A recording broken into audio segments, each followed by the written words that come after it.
I'm on, so if you're on. Yeah, I'm on. Yeah. Okay, so after getting through Cari's first pregnancy, she made the decision to get pregnant again, which made us somewhat nervous given her experience with the first pregnancy.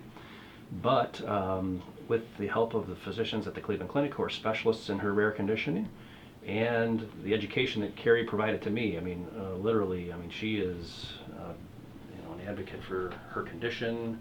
Nobody has done more research and delved into, all of the nuances associated with her condition than she has. I mean, she would bring me information to read about, this is what you got to watch out for, and there's these tumors that can occur in, the ligaments next to the uterus, and we have to be careful of this and that. So, and that is really extremely helpful because, like I say, we're in a smaller community.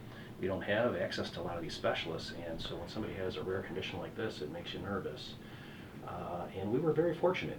Her second pregnancy went very well. I know she had multiple tests done along the way. We were watching some hormone levels, and we were worried about maybe a recurrence of this pheochromocytoma she had on her adrenal glands. But we really did well, and she went through her pregnancy without any issues or complications. Her delivery was fine, and we fortunately did not have any complications at all. Had another healthy, beautiful daughter. So. Okay. I'm just gonna switch the angle up a little. I keep wanting to look like other places. I'm like, Yeah, you're doing really good. You can act your own part if this goes to movie. But we'll try for George Clooney. Try for George Clooney, right? Yeah. Yeah, I mean, it's fine. Okay, so how often have you had appointments with Cari after that? Like how, I don't know what I'm trying to say here. Once a year, mainly, yeah.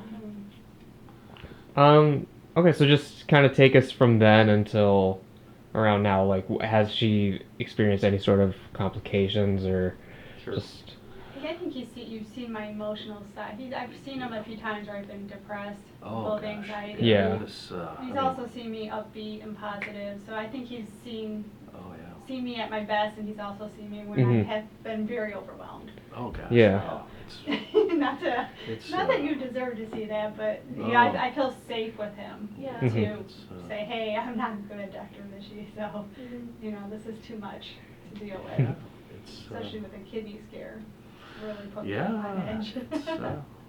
It's been a tough go over 15 years. I mean, we're talking about a completely perfectly healthy person who at 26 has no issues. She's just starting her life with her family, and all of a sudden you're given this diagnosis of something that's almost incomprehensible. I mean, it's bad enough when you hear somebody has a tumor somewhere, but now we're telling you you've got tumors in multiple organs throughout your body. It's a lifelong thing. There's no cure. You're going to have to be under the care of specialists the rest of your life. You're going to have to get testing done nonstop. I mean, it affected Cari in significant ways. Emotionally, I mean, I could see a big change. Anxiety was a big issue. It consumes your life almost because you're so worried, obviously, and concerned about your future. You're a mom, you're responsible for children, and now we're talking about serious things here. So her personality changed significantly. I mean, it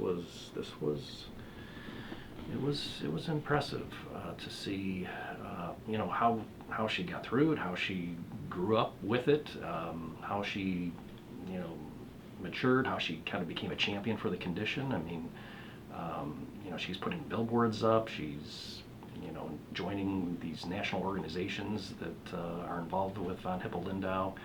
She's becoming an advocate not only for herself but for other people that have the condition. And then she's becoming an advocate for her daughters, who she's worried as they're growing, are they going to have this condition that I've passed on to them? So, you know, it's amazing to see the change, you know, it's, you know, there's so many aspects to it. It's, you know, sad on one account, and then you're proud to see, wow, this, you know, she really was able to, you know, take this on and you know, really be a champion for her condition and herself. But you just see over the year, you know, just so much stress on, you know, in her family, her marriage, her relationships. It's a big deal, you know, it's a real big deal. And so our interaction is, you know, as a gynecologist, I'm not a specialist in that condition, and it's such a rare thing. We, you know, we see each other at least once a year, usually a little bit more than that. But I'm always getting reports from the Cleveland Clinic, keeping up on her condition, and staying abreast of any new findings that are going on, anything that I can do to help, and trying to be available, you know, just an emotional support when she needs it, because you know, there's hills and valleys, there's good days and bad days, and sometimes bad news, and sometimes good news, and you know, it's been a real roller coaster for her.